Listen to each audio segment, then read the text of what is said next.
Sungguh Allah sangat ridho ketika seorang hamba itu makan. Makan ketika sesuap nasi dia muji Allah, ketika minum seteguk nasi dia muji Allah. Itu kalau orang diridhoni Allah itu wali betul. Itu untuk jadi wali itu gampang, kamu makan ridho, kamu injak buminya Allah ridho seneng, kamu hidup keseharian aman seneng. Nah ini supaya sampean kita semua ngaji betapa panduan Rasulullah untuk menggapai ridho Allah itu banyak yang keseharian sekali. Saking kesehariannya banyak dalam hadis dan itu sahih. Nabi menyebut hal-hal yang keseharian. Hatta ma tas'alu fi imra'atika, kamu punya uang kemudian istri kamu bisa makan, itu ibadah. Bahkan sebagian ibadah itu dicontohkan Nabi yang akhirnya diprotes sahabat, yaitu wa fi buti ahadikum sedekah, kamu menggauli istri kamu itu ya sedekah. Sampai sahabat bilang, yang benar ya Rasulullah, ayat ya ahaduna syahwatahu wa huwa lahu ajrun, masa urusan biologis urusan syahwat kemudian dia dapat pahala. Nabi menjawab, alai salawatu aha fi haramin akana alaihi wisrun. Bagaimana kalau dia meletakkan ke yang tidak benar, itu kan dosa. Nah, hal-hal seperti ini yang saya ingin teman-teman semua saya juga agak ingin ngaji demi Anda, juga agak ingin. Itu dosa sekali ngaji kok, pesanan kelompok tertentu itu gak boleh. Islam itu untuk semua, jadi ya cuma karena di depan saya jenengan ya seakan-akan jenengan korbannya. Itu ada ilmunya dalam usul fikih itu. Jadi orang itu harus ngaji usul fikih. Nama yang disebut, mungkin masukan masih ingat zaman ngaji usul fikih, nama yang disebut itu tidak jaminan sebagai prioritas perintah. Jadi misalnya gini, kebetulan yang di depan Nabi itu Abu Dzar, Nabi ya bilang, ya Abu Dzarin ini uhibbuka misalnya, atau ya Mu'ad ini uhibbuka, atau ya Abu Hurairah ini uhibbuka misalnya. Banyaklah riwayat yang Nabi nyebut ya Abu Dzarin, ya Mu'ad, ya Abu Hurairah. Kemudian misalnya Nabi meneruskan khitab, ini uhibbuka, saya mencintai kamu, fakul dubur sholatin, atau sebagian riwayat disebut fala tada'an dubura kulli sholatin Allahumma inni ala zikrika wa syukrika wa husni ibadatik. Saya mencintai kamu, siapa aja, Mu'ad bisa, Abu Dzar bisa siapa. Saya mencintai kamu, mohon kalau habis sholat kamu jangan lupa wiridan Allahumma inni ala zikrika wa syukrika wa husni ibadatik. Ya Allah, tolong kami permudah supaya mudah ingat Engkau. Anda tidak bisa mentang-mentang, wong nama saya Parmin, nama saya Purnomo, itu yang diperintahkan Mu'ad bisa. Jadi yang disebut satu, tapi khitab itu untuk siapa saja. Saya teruskan. Jadi saya mohon semua kita melakukan kebaikan itu, kalau dalam kaidah fikih disebut al-yakin la yuzalu bisyak. Banyak kebaikan yang kebenarannya itu 100%, tidak punya efek samping ke pihak lain, ke kelompok lain, ke komunitas lain. Itu tadi misalnya Anda makan dan itu murah sekali, hanya butuh satu piring, setiap punyaan kamu muji Allah, setiap minum kamu muji Allah. Itu redaksinya Rasulullah SAW disebut Allah sangat ridho ketika seorang hamba makan kemudian dia memuji Allah, atau minum kemudian dia muji Allah. Logikanya gampang, negara seperti ini yang kamu harapkan bentuknya kayak apa, mertua, ipar, komunitas, tetangga, itu nyata terjadi itu kan belum pasti. Sementara yang mesti terjadi adalah kamu butuh makan, kalau tidak mati, butuh minum, kalau tidak mati, butuh bumi yang nyaman ditempati, kalau tidak kita juga mati. Sebab itu Allah kalau menyebut nikmatnya itu hal-hal yang keseharian. Alladzi at'amahum min ju'. Allah itu siapa? Allah itu yang menciptakan kamu bisa makan, tidak berlebihan. Allah itu yang menciptakan kondisi sosial itu ideal. Zaman Nabi itu ya ada orang munafik, orang-orang pilihan Allah itu juga diuji orang sekelilingnya yang macam-macam. Semua diuji sesuai konteks zaman dan waktu. Nah, tapi ada ibadah-ibadah yang selalu disarankan Nabi. Sampai Nabi itu pernah ditanya, ayul Islam ya khairun ya Rasulullah, Islam terbaik itu gimana?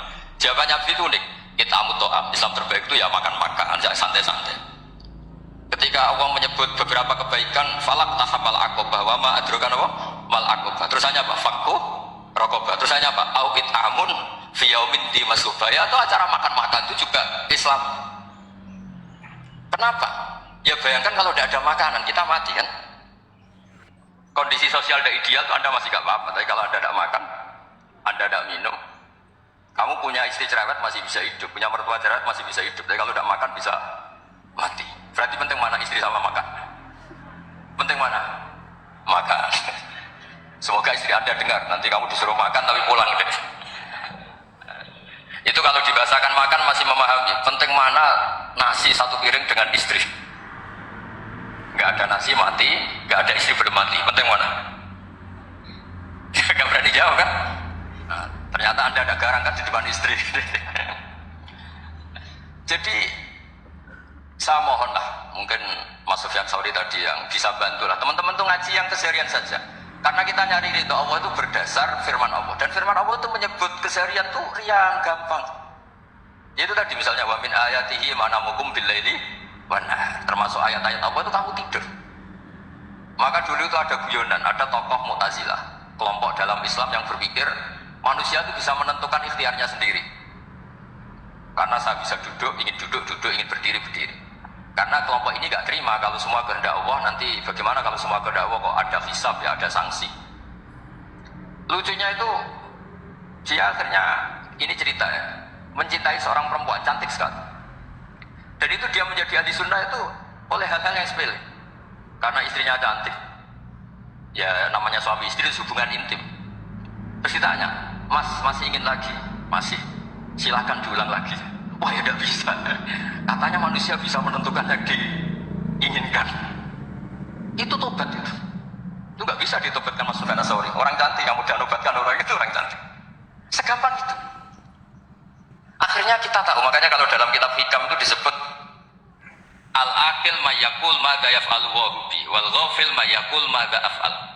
Orang yang punya akal karena sadar ini wilayah Allah, semua milik Tuhan. Itu dia tiap hari berpikir, besok Allah akan melakukan apa terhadap dunia ini. Kamu merencanakan suatu mau plesir, ternyata gempa. Mau wisata ke Rusia, ternyata perang. Kamu tidak pernah tahu apa yang akan terjadi besok. Wa ma tadri nafsum madza taksibu ghadan. Tapi anda semua kita ini sering punya jadwal permanen. Makanya saya kalau diundang siapa saja, ada takdir. Yang jelas Gus ini acara penting. Ya masih acara penting nak pangeran ngersakno piye, kok ape dadi pangeran, kamu kok mau jadi Tuhan. Itu kadang ya kiai. Penting Gus acara ini jenengan harus memastikan bisa. Ya kamu itu yang ngajarin tauhid, sesuatu itu biadillah, kok bilang-bilang apa pas? Pasti. Kalau maksa terus tak tobatkan kamu kata saya. Ya udah kalau gitu Gus bilang insyaallah. Wah itu hati saya, fisik saya, roh saya sudah bilang insyaallah. Enggak usah kamu latih kata saya. Nah hal-hal tauhid keseharian itu gampang sebetulnya. Wal ghafil yaqulu madza af'al. Tapi orang yang lupa Allah dia setiap hari bilang besok apa, kita bisa melakukan apa. Seakan-akan dia itu aktor, dia penting, dia subjek permanen dia. Padahal kita ini hanya objek kehendak Allah Subhanahu wa taala. Karena kita yakin sesuatu yang terjadi di alam raya ini kita tidak bisa apa-apa. Makanya saya sering ngaji, sering bilang ketika Anda mensifati Allah, dia yang menghidupkan. Sudah itu tanamkan, sehingga ketika kita mati, santai saja. Kenapa santai? Allah punya cara menghidupkan kita. Zaman kita hidup juga gak tahu caranya ngelola jantung, ngelola paru-paru. Kamu juga gak tahu ngelola oksigen yang tidak beracun, tidak mengandung polusi. Tahu-tahu hidup. Gak ingin tua ya tahu-tahu tua, gak ingin mati tahu-tahu mati. Selama ini kita hidup juga gak tahu apa sebetulnya. Hanya gaya tok, punya jadwal, punya planning. Kalau kamu bisa menentukan pilihan Anda, pasti ada istrinya cantik, 4 neriman semua, kona'ah semua. Nyatanya enggak kan? Ada 1 jelek, cerewet. Oh itu kan, nyatanya enggak bisa apa-apa Anda kan? Dan kamu bawa mati lagi. Itu kan, istri Anda juga gitu, punya keinginan, punya suami yang ganteng, yang jabat, yang neriman, yang enggak poligami. Ya enggak kesampaian juga. Kalau kita ngitung tingkat kegagalan kita itu gagal terus. Ya kan? Nah, terus ingat Allah, maka yaf'alu wa bi. Orang yang punya akal selalu berpikir Allah itu menghendaki apa terhadap saya. Dulu sama-sama orang melihat orang yang serius, itu kata Anda itu pemikir berat, serius, senang punya tokoh yang meremut karena kamu anggap serius. Tapi sebagian orang anggap orang yang serius itu wong meremut, wong masam, wong muka kok ditepuk.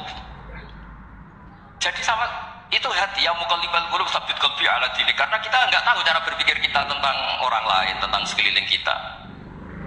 Misalnya kita orang baik yang jenis ngurmat fakir miskin, ada orang bangun masjid mewah itu janggal. Apa artinya masjid mewah kalau banyak orang kelaparan? Tapi kalau yang jenis pendidikan, apa artinya masjid mewah kalau tidak bisa ngaji? Nanti yang jenis infrastruktur, apa artinya ini kalau semuanya punya sudut pandang yang berbeda-beda. Dan Islam mengapresiasi semua kebaikan. Tapi katakan semua kebaikan itu adalah kehendak Allah Subhanahu wa taala. Karena apapun baik Anda itu pakai fasilitas yang diberikan oleh Allah Subhanahu wa taala. Sehingga ini yang disebut qulillah tsumma darhum fi khawdihim yal'abun. Ya kembali tadi ke tema-tema bahwa keseharian Anda ini sudah Islami. Saat Anda tidak bisa melakukan apa saja. Saya sering ada jenazah, biasanya kalau tetangga meninggal saya sering disuruh ngelepas. Saya bilang orang ini baik karena sering lampun di rumah, sering nganggur di rumah. Ditanya sama anaknya, kenapa Gus nganggur baik? Ya kalau dia nganggur artinya juga nggak berbuat sesuatu yang maksiat kan? Ya kan? Orang nganggur di rumahnya ya tidak bunuh orang, tidak maling, tidak korupsi, ya namanya nganggur di rumah. Lah cuma istri cara pandang nganggur gak menghasilkan uang itu, tapi juga gak menghasilkan kriminal kan? Jadi sebenarnya Islam itu cara, makanya kalau sampai ngaji usul fikih itu ada kitab usul fikih namanya